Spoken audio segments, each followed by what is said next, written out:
Assalamualaikum warahmatullahi wabarakatuh. Alhamdulillah wassalatu wassalamu ala rasulillah wa ala alihi wa ashabihi wa man walah. Wala hawla wala quwata illa billah. Wa asyhadu an la ilaha illallah wa la syarikalah.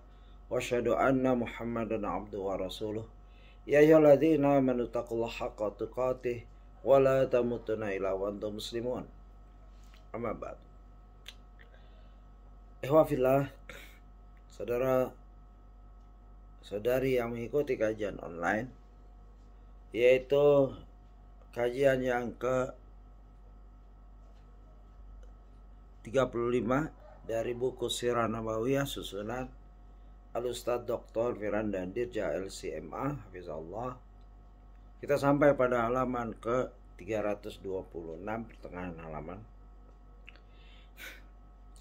yaitu jilid 1 bab 5, di mana penulis menjelaskan masalah fungsi akal dalam melihat mukjizat nabi, para nabi, bukan Nabi Muhammad SAW saja, tapi semua nabi. Ya, kita harus fair, ya, harus adil.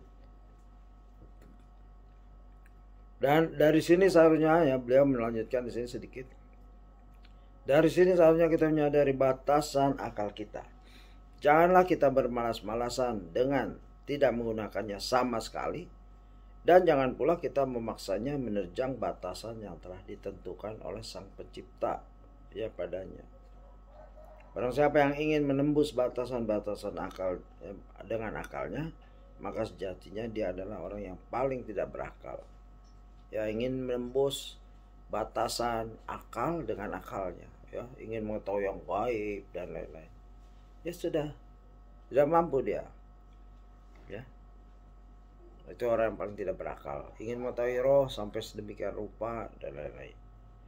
Baik, kita lanjutkan, yaitu wafatnya ibunda Nabi Muhammad sallallahu alaihi wasallam. Setelah diserahkan kembali oleh Halimah, yaitu waktu Halimah merasa takut, ya, ada apa-apa di anak persusuannya, yaitu setelah dibedah dadanya oleh malaikat, langsung dipulangkan. Padahal sebelumnya, ya, beliau bersikeras menjaga terus, karena Nabi Muhammad SAW penuh keajaiban buat dia. Ya, dari awal pertama dia mengangkat Nabi Muhammad SAW sebagai anak persusuan, ya, banyak keberkahan, ya, buat keluarga Halimah.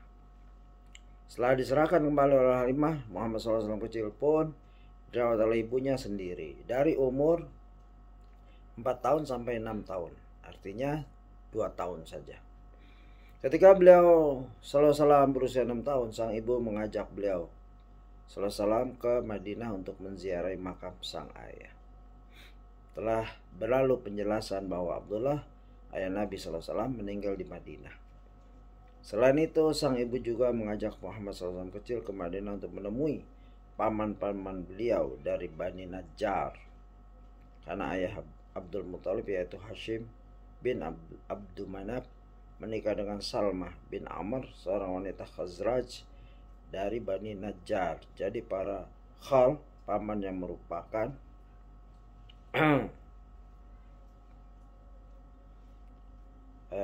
saudara laki-laki dari ibu, ya, dari Abdul Muthalib, berada di Madinah. Jadi memang ada hubungan keluarga di Madinah, gitu. Ya, Bani Najjar yang tinggal di Madinah, begitu. Setelah menyelesaikan, ya, kebutuhannya di Madinah, Muhammad SAW kecil bersama sang ibu pun kembali menuju Mekah. Namun ketika sampai di suatu tempat bernama Abwa yang terletak sekitar 235 km dari Mekah, Aminah pun jatuh sakit dan akhirnya wafat. Sungguh ini adalah cobaan luar biasa yang dialami oleh Nabi SAW yang saat itu masih anak-anak. Beliau SAW terlahir sementara ayahnya sudah wafat. Kemudian harus kehilangan ibundanya yang baru 2 tahun bersamanya. Terlebih lagi sang ibu wafat di perjalanan saat beliau sallallahu alaihi wasallam sedang sendirian. Tidak di Mekah, tidak pula di Madinah. Sehingga tak ada sanak saudara yang dapat menghibur beliau sallallahu alaihi wasallam. Pada usia 6 tahun, beliau sallallahu alaihi wasallam menghadapi dan menyaksikan wafatnya sang ibu sendirian. Semakin bertakwa seorang, maka akan semakin besar pula cobaan yang akan ia alami. Ya.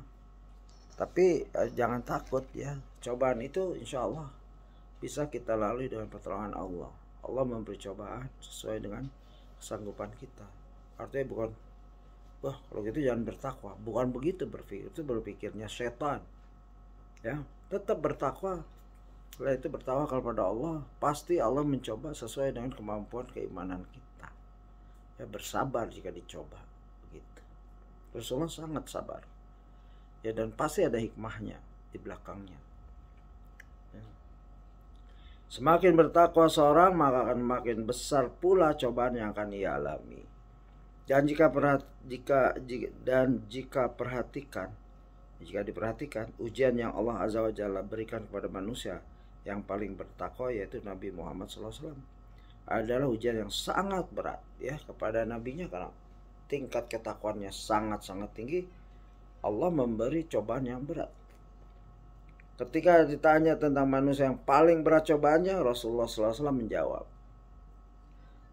Al-Anbiya'u thumma salihuna thummal amthalu fal amthal yubtalal abdu ala hasabid dinih. Orang yang paling berat ujiannya adalah para nabi, kemudian orang-orang saleh, dan seterusnya sesuai derajat kesalehan mereka. Setiap hamba akan diuji sesuai dengan kualitas agamanya. Hadis riwayat Ibnu Majah nomor 4023 dan Tirmidzi nomor 2398, dan dinyatakan hasan oleh Al-Arnaud. Dalam sebuah hadis Rasulullah SAW juga pernah bersabda, ini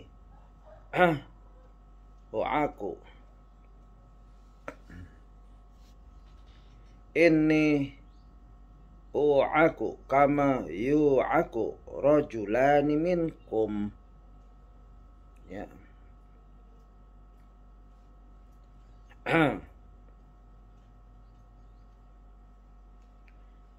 Artinya, kadar rasa sakit yang aku rasakan adalah 2 kali lipat kadar rasa sakit yang bisa kalian rasakan. Hadis riwayat Bukhari nomor 5648. Ya, Rasulullah, ya, Khalilullah, kecintaan Allah. Ya, tapi rasa sakitnya apa yang kita pusing, beliau 2 kali lipat. Ya, penderitaannya. Ini cobaan di dunia, cobaan ketakwaan beliau, karena beliau yang paling tinggi ketakwaannya di seluruh muka bumi ini, hamba Allah ya, yang namanya Muhammad SAW, begitu. Terus makanya kita bersabar ya, sakit apapun yang kita terima tidak akan lebih berat dari sakitnya Rasulullah SAW, penderitaan apapun. Nabi SAW adalah seorang yatim piatu. Jadi tidak heran jika beliau SAW sangat menyayangi anak-anak yatim. Bahkan beliau SAW bersabda, Ana wa kafil yatimi kahataini fil jannah. Aku akan bersama orang yang menanggung anak yatim seperti 2 jari ini di surga. Ya. Hadis riwayat Bukhari nomor 5304. Ketika ada seorang sahabat mengeluhkan kerasnya hati kepada beliau SAW, beliau pun menjawab, In aratta an yalina qalbuk fa'at'im al-miskin wamsah ra'sal yatim. Jika engkau hendak melunakkan hatimu, maka berilah makan kepada fakir miskin dan usaplah kepala anak yatim. Hadis riwayat Ahmad nomor 5756 dan dinyatakan hasan oleh Al-Albani dalam As-Sahihah nomor 854. Gitu. Seorang anak yatim sangat merindukan usapan pada kepalanya, dan Rasulullah SAW tahu persis akan hal itu. Ingatlah pesan Rasulullah SAW di atas saudaraku, ya di atas ya, wahai saudaraku. Ingatlah bahwa kunci kelembutan hati berada pada menyayangi mereka yang lemah, seperti orang miskin, fakir, dan anak yatim. Meskipun zaman sudah serba transfer, tapi teruslah untuk mendatangi mereka secara langsung. Ya, tersenyumlah pada mereka, usaplah kepala mereka, dan peluklah mereka. Carilah cahaya hati yang telah memudar pada momen-momen seperti ini. Gitu. Ya, ini tadi, jika engkau hendak melunakkan hatimu, maka berilah makan kepada fakir miskin, dan usaplah kepala anak yatim. Ini hadis riwayat Ahmad nomor 5756 dan dinyatakan hasan oleh Al-Albani dalam Sahihah nomor 854 ya. Jadi bisa diamalkan.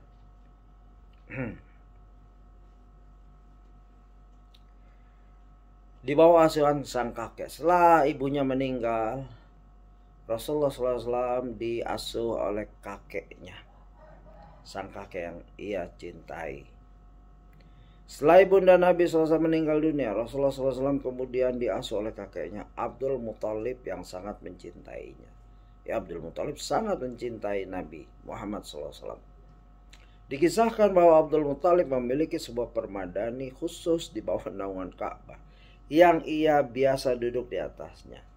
Tidak ada seorang Quraisy pun yang berani duduk di atas permadani tersebut, termasuk anak-anak kandungnya sendiri, yaitu paman-paman Nabi Shallallahu Alaihi Wasallam. Paman-pamannya tidak boleh itu duduk di situ. Mereka hanya duduk di sekitar permadani tersebut lantaran wibawa dan karisma tinggi yang dimiliki oleh Abdul Muthalib, membuat ia sangat disegani dan dihormati. Suatu hari, Muhammad SAW kecil mendatangi Ka'bah lalu duduk di atas permadani Abdul Muthalib. Melihat itu, paman-paman beliau SAW pun melarangnya karena masih kecil. Nabi SAW tidak mengindahkan larangan tersebut dan tetap duduk hingga Abdul Muthalib pun tiba. Ternyata sang kakek membiarkan Muhammad SAW kecil duduk di permadaninya. Abdul Muthalib pun menggendong Muhammad SAW kecil sembari duduk di sampingnya lalu berkata, "Biarkan Muhammad, sungguh aku yakin kelak dia akan menjadi orang besar." Ya, ini firasat seorang kakek.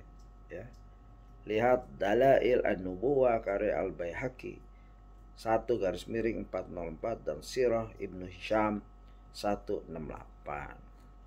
Tak lupa pula kita mengingat bahwa Abdullah, ayah Nabi SAW, adalah putra kesayangan Abdul Muthalib. Bapaknya disayang, cucunya paling disayang. Jadi itulah garis Nabi yang mulia dari segi kemanusiaan, ya, dari segi nasab, ya, nasabnya mulia. Sudah biasa menerima kemuliaan. Di bawah asuhan sang paman. Tak berselang lama Abdul Muthalib pun juga meninggal dunia. Kumplitlah kesedihan sebenarnya. Disebutkan bahwasanya dia wafat pada usia sekitar 82 tahun, 8 tahun lebih. Sebelum wafat, Abdul Muthalib mewasiatkan pengasuhan Muhammad SAW kepada putranya, yaitu Abu Talib. Abdul Muthalib memilih Abu Talib karena ia adalah saudara kandung, ya, maksudnya yakni seibu dan sebapak. Ibu keduanya adalah Fatimah binti Amr al-Makhzumiyah. Telah disebutkan sebelumnya bahwa Abdul Muthalib memiliki beberapa istri. Gitu. Ya, dari Abdul Muthalib adalah Abu Talib adalah saudara kandung Abdullah, ayahnya Rasulullah SAW. Abu Talib juga sangat mencintai dan memperhatikan Nabi SAW. Ya, Abu Talib pamannya, yaitu ayahnya Ali nanti, seperti anak beliau sendiri. Dikisahkan bahwa beliau sering tidur di samping Nabi Muhammad SAW dan dia selalu mengajak Nabi SAW kemanapun ia pergi. Ya, kasih sayang pamannya ini ya sangat dibutuhkan oleh Nabi. Abu Talib bukanlah seorang yang kaya, karena Nabi SAW juga ikut bekerja untuk membantu pamannya. Di antaranya dengan mengembala kambing, ya. Tidak kaya tapi membantu Nabi. Nabi membantu dengan mengembala kambing. Nabi Muhammad SAW sang penggembala. Rasulullah SAW pernah bersabda, "Ma ba'athallahu nabiyyan illa ra'al ghanam." Ma ba'athallahu nabiyyan illa ra'al ghanam. Setiap nabi yang Allah utus pastilah pernah mengembalakan kambing. Ya, mungkin nanti kita lihat sirah-sirah nabi yang lain. Para sahabat lantas berkata, "Apa engkau juga demikian, wahai Rasulullah?" Ya, sahabat itu jeli, ya, bertanya kalau memang bukan ragu, pengen tahu lebih. Rasulullah SAW pun menjawab, "Na'am, kuntu ar'aha ala qararita li ahli Makkah." Ya, saya dulu juga diupahi untuk mengembalakan kambing para penduduk Makkah. Begitu. Hadis riwayat Bukhari nomor 2262. Nabi SAW sendiri tidak memiliki kambing. Kambing yang beliau gembalakan adalah milik orang lain. Dan beliau hanya bertugas merawatnya supaya dapat upah. Kemudian upah itu digunakan untuk membantu pamannya. Ya. Abu Talib adalah seorang yang terpandang, tapi miskin secara ekonomi dan memiliki tanggungan yang banyak. Telah kita sebutkan pula sebelumnya bahwasanya Nabi SAW sewaktu kecil juga biasa mengembalakan kambing di kampung Bani Sa'ad bersama saudara persusuannya. Ya, kembali ke belakang sedikit, waktu Nabi di Bedah sedang mengembala kambing, cuman tidak bawa bekal untuk makan, begitu ya. Jabir bin Abdullah radhiyallahu anhu mengisahkan bahwa suatu ketika para sahabat mencari kabath. Kabas adalah buah dari pohon arak, Salvadora persica, yang batangnya bisa digunakan untuk siwak. Buah arak yang sudah matang biasanya dikonsumsi dan mengandung berbagai manfaat. Ya, itu tentang kabas. Ya, Jabir bin Abdullah radhiyallahu mengisahkan bahwa suatu ketika para sahabat mencari kabas bersama Rasulullah SAW. Lalu Rasulullah SAW bersabda, "Alaikum bil aswadi minhu fa innahu atyabuhu." Pilihlah yang berwarna hitam karena itulah yang paling enak rasanya. Maka para sahabat pun heran dan bertanya, "Wahai Rasulullah, apakah engkau pernah mengembalakan kambing?"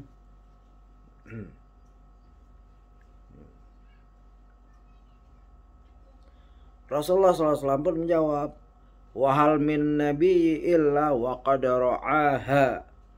Bukankah setiap nabi memang pernah menggembalakan kambing? Ini hadis riwayat Bukhari nomor 3406 dan Muslim nomor 2050. Para sahabat keheranan karena memang biasanya yang memahami seluk-beluk tentang tanaman dan buah-buahan adalah mereka yang biasa menggembala kambing. Para ulama menyatakan bahwa seluruh nabi SAW menggembalakan kambing, meskipun terkadang sebagian nabi tumbuh besar di keluarga yang kaya, namun Allah Azza wa Jalla tetap menakdirkannya untuk menggembala kambing. Seperti Nabi Musa alaihissalam, kita mengetahui bahwa beliau alaihissalam dibesarkan di istana Firaun yang penuh dengan kemewahan, pelayanan, serta kekayaan. Namun ya kemudian hari Allah Azza wa Jalla menakdirkan bahwa beliau alaihissalam terusir dari Mekah dan melarikan diri ke negeri Madian. Setibanya di Madian, beliau alaihissalam bertemu dengan salah seorang penduduk Madian yang kemudian menikahkan Nabi Musa alaihissalam dengan putrinya dengan mahar mengembalakan kambing selama 8 atau 10 tahun. Ya. Bisa dibayangkan tuh maharnya tuh berapa, kalau sehari gajinya berapa gitu. Kali 8 atau 10 tahun. Para ulama mencoba menyimpulkan beberapa hikmah dari dijadikannya setiap nabi sebagai pengembala kambing. Di antara hikmah-hikmah tersebut adalah ini fawaid. perlu kita catat ya. 1. Menanamkan nilai tawaduk semenjak dini. Hikmah para nabi menjadi penggembala kambing. Ya mungkin para ustadz perlu melatih menjadi penggembala kambing. 1 hari 2 hari lah. Mencoba meresapi ya. Bagi yang sudah punya kambing, menggembalanya, alhamdulillah. Ya bagi orang-orang kota mungkin seperti saya nih. Ya jika ya Allah takdirkan mungkin bagus buat saya. Jadi sabar mungkin ya. Menanamkan nilai tawaduk semenjak dini. Setelah membawakan hadis yang padanya Rasulullah SAW menyatakan bahwa dirinya adalah seorang penggembala kambing, Ibnu Hajar rahimahullah berkata, wa fi zikrin Nabi sallallahu alaihi wasallam lidzalika ba'da an ulima kaunuhu akramal khalqi 'ala Allah ma kana 'alaihi min 'azimin tawadu'i li rabbih wa tasrihi biminnatihi 'alaihi wa 'ala ikhwanihi minal anbiya. Fakta bahwa Nabi SAW menyebutkan hal tersebut tentang dirinya, padahal sudah jelas bahwa beliau SAW adalah makhluk termulia di sisi Allah, menunjukkan akan tingginya level tawaduk beliau SAW di hadapan Allah Azza wa Jalla, serta sikap beliau SAW yang menampakkan karunia Allah Azza wa Jalla yang besar atas beliau SAW dan juga para nabi selain beliau. Ya. Fathul Bari 4/441. 2. Yang pertama tawaduk tadi. Kedua, membiasakan diri bermuamalah dengan makhluk yang lemah. Kami termasuk hewan yang lemah, tidak seperti unta, kuda, atau yang semisal keduanya. 3. Membiasakan diri bermuamalah dengan berbagai jenis dan tipe makhluk. Jenis kambing ada bermacam-macam, ada yang jinak, ada yang liar. Membiasakan diri dan mengatur masing-masingnya adalah bekal penting dalam menghadapi berbagai tipe manusia. Ya. Terlebih kambing bukanlah hewan yang pada umumnya mudah untuk dikendalikan seperti bebek, sehingga butuh usaha dan kemahiran ekstra dalam menggembalakannya, terlebih lagi dalam jumlah yang banyak. Ya kalau sudah 100, 200 itu susah. 4. Menumbuhkan sikap mandiri semenjak dini. Sudah kita bahas sebelumnya, Nabi Muhammad SAW mengembala kambing penduduk Makkah dalam rangka membantu perekonomian sang paman Abu Thalib. Jadi selain kemandirian beliau SAW juga terdiri untuk bertanggung jawab dan membantu orang lain. Tidak heran jika Khadijah menghibur Rasulullah SAW dengan berkata, sungguh Allah Azza wa Jalla tidak akan mencelakakanmu. Demi Allah, tenanglah wahai suamiku. Sungguh engkau adalah seorang yang suka bersilaturahmi, senantiasa jujur, suka menjamu tamu, membantu orang lain, serta siapa saja yang tidak mampu atau terkena musibah. Alangkah berbahagianya mereka yang hatinya tidak tergantung kepada makhluk apapun.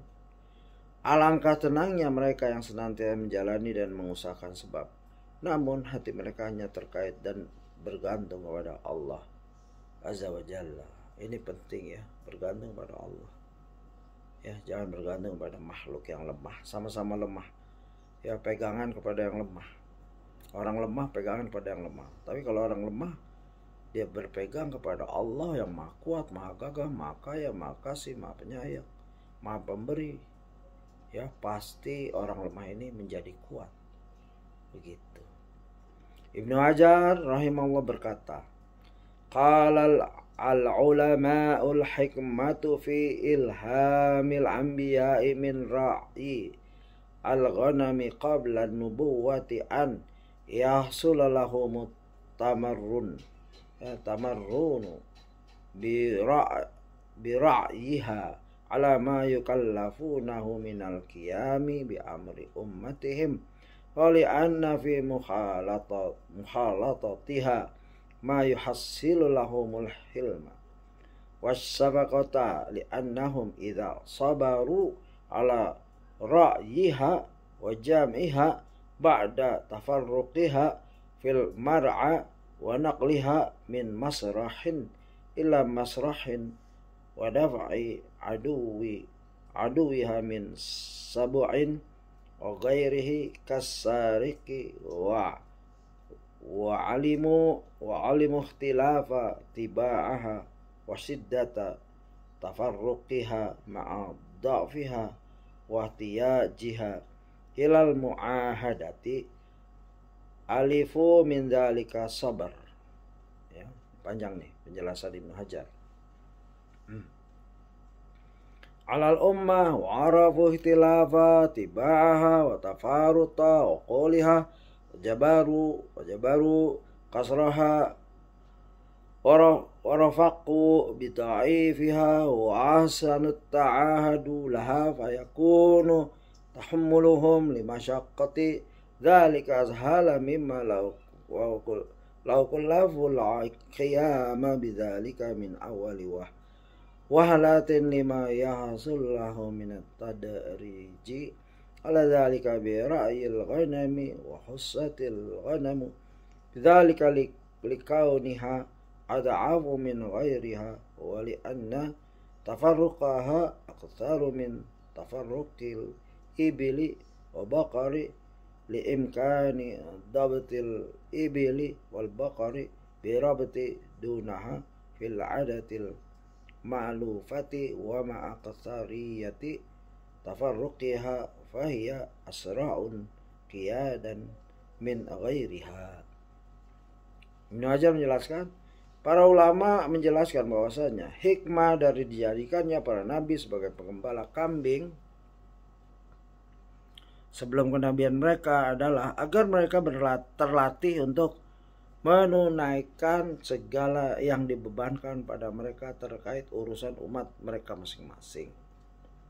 Selain itu, penggembala kambing dapat menumbuhkan kesabaran dan kasih sayang dalam diri mereka seperti ketika mengumpulkan kambing-kambing yang terpencar di berbagai penjuru padang gembala. Juga ketika melindungi kambing-kambing tersebut dari binatang buas atau maling. Mereka juga pasti akan mengetahui perilaku kambing yang bervariasi.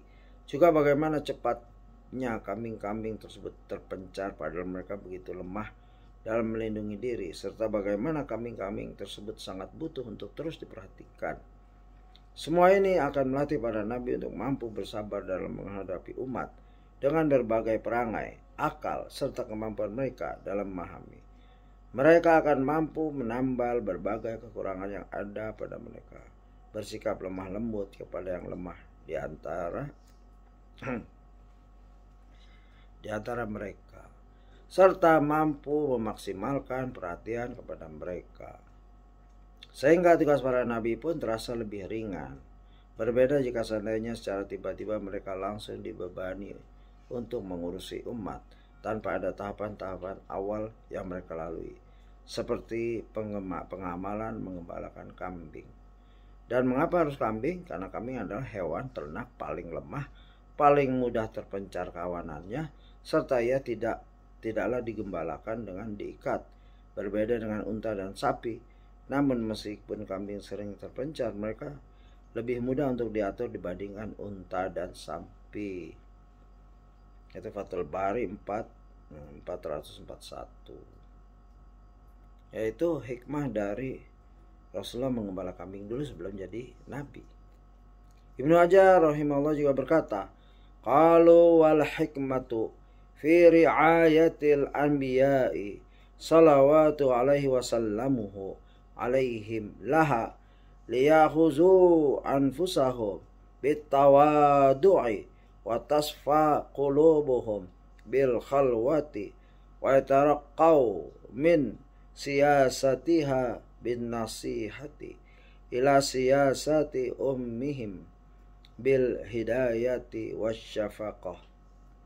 Para ulama menjelaskan bahwasanya hikmah dibalik dijadikannya para nabi sebagai penggembala kambing adalah agar tertanam pada diri mereka sikap tawadu, agar hati mereka menjadi suci dengan bersendirian, serta agar mereka dapat menerapkan kemahiran tinggi dalam menggembala kambing dalam proses mengatur umat mereka dengan penuh hidayah dan kasih sayang.